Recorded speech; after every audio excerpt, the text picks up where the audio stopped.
Welcome to the Everyday Epigenetics, raw, real, relatable podcast. We're your hosts, Susan Robbins, certified epigenetic human performance coach, and Kate King, licensed psychotherapist, board-certified art therapist, and award-winning author. Together, we bring two perspectives, two styles, and one shared passion for epigenetics. On this podcast, we delve into topics such as environment, nutrition, fitness, mindset, social dynamics, and trauma as they pertain to epigenetic expression in a way that's relatable to everyone. We recognize that everyone's needs are unique. There are no one-size-fits-all solutions for your mind, body, and heart. The true magic lies within you.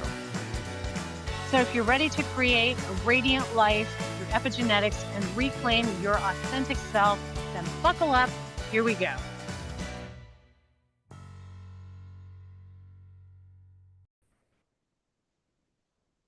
Welcome to the Everyday Epigenetics, raw, real, relatable podcast. This is one of our little minis, and I am one of your co-hosts. I'm Susan Robbins, and I am here with the lovely... I am Kate King, and today for your mini, we're going to be talking about thoughts. We're going to talk about how to pay attention to them, how to rein them in, and how to audit them. Susan came up with this really cool phrase that she will talk about. She found in a book called the Thought Audit. So, Susan, why don't you just start with explaining what is that? What does it mean?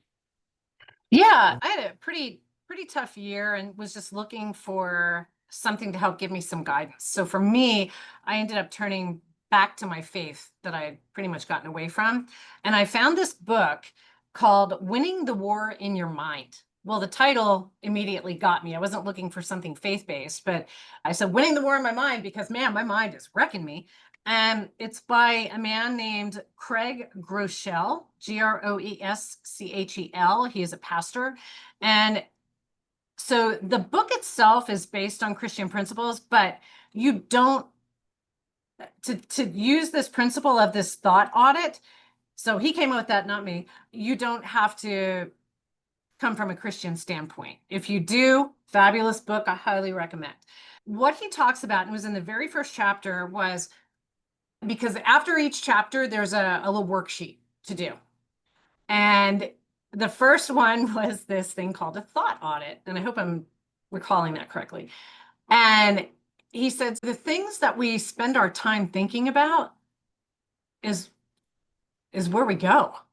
That's where we are. That's why we are where we are.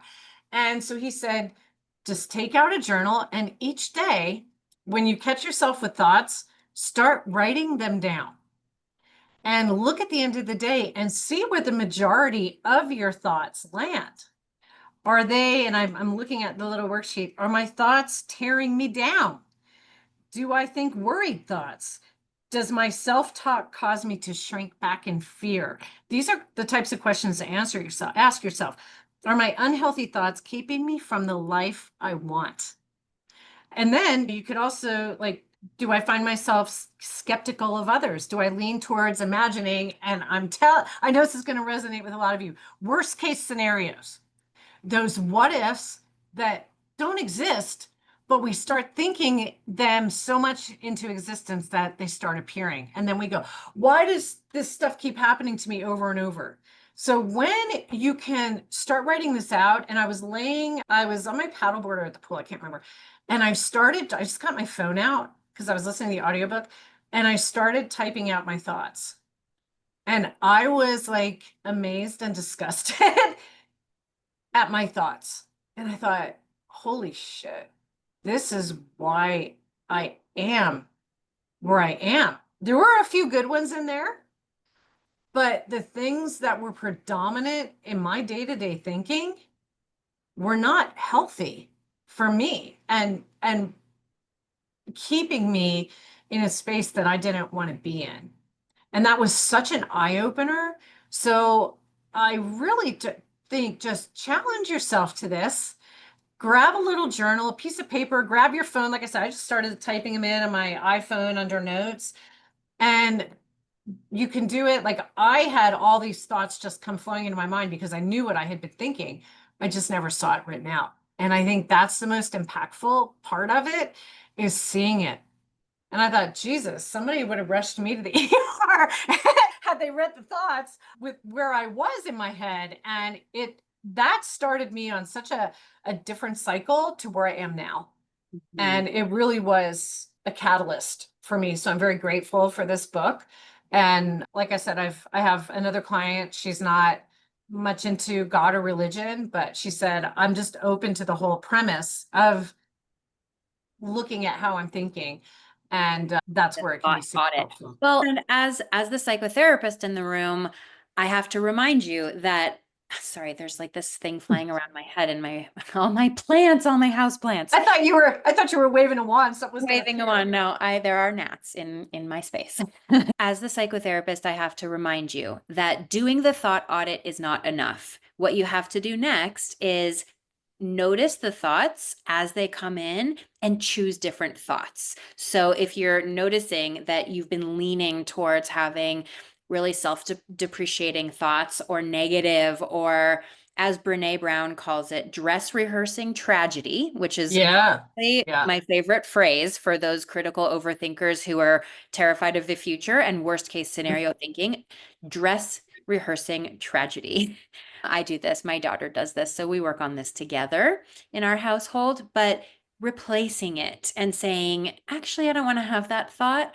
I choose instead to notice what's working. I choose instead to feel grateful in this moment. And we've done a podcast about gratitude, and I think it was another mini we did recently. And Mhm.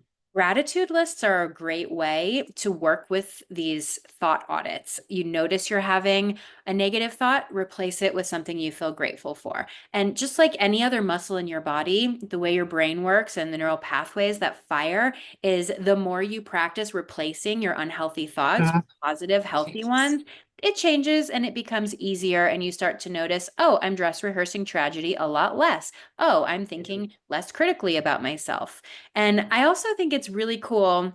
There's this old story that has been around, I think, in many different cultures, and it's about the two wolves that live inside of each of us. Maybe listeners are resonating with this or remembering this. There's actually a podcast out there called The One You Feed, and it's a great podcast for people interested in this kind of topic. But essentially, the teaching of the two wolves is that you have a dark side and a light side. We all do. You have the capacity to think negatively, to think positively, to behave negatively, to behave positively. And the person that you are and who you become in your life is based on the wolf you feed. So if you're feeding that 100%. shadow wolf with negative thoughts, negative behaviors, you're being unkind to others, to yourself, you're thinking thoughts that are cruel and unhappy, that's who you're going to be. And Absolutely. the converse, if you're thinking Yeah. gratitude and kindness and appreciation and love, and that's what you're doing in your thoughts and behaviors, that's the wolf inside yourself that you're feeding, that's the person you're going to be. So I just think it's an empowering recognition, really, to remember that none of us are all good and all bad. There's light and shadow in each of us. We have a lot of choice. And so if you do want to audit those thoughts and start to be more conscious about the wolf that you're feeding, then you are consciously creating the human that you are being. Absolutely. And he talks about it as the lies we tell ourselves. Go through, start looking at, and again, this is why there's something after each chapter that you start to look at. You start to dissect that, because the audit's the first part. And like you're saying, you have to do the work after that. So it was like looking at the lies. How do you reframe those lies into the truths that actually are, that start to become empowering? So I have one more chapter left, but like the first 10 have been super impactful in seeing the lies that I was telling myself. I'm never going to get out of debt. Like all these things we tell ourselves. I'm never going to find the right person. I'm too fat. Like all these things. And they're just these untruths that we continue to perpetuate, that one side of us. Like you said, if you're in a space that you don't want to be in, that isn't your best self, do these audits, start reframing these things, but take a look and see where are you spending the majority of your time, because it's likely exactly where you are.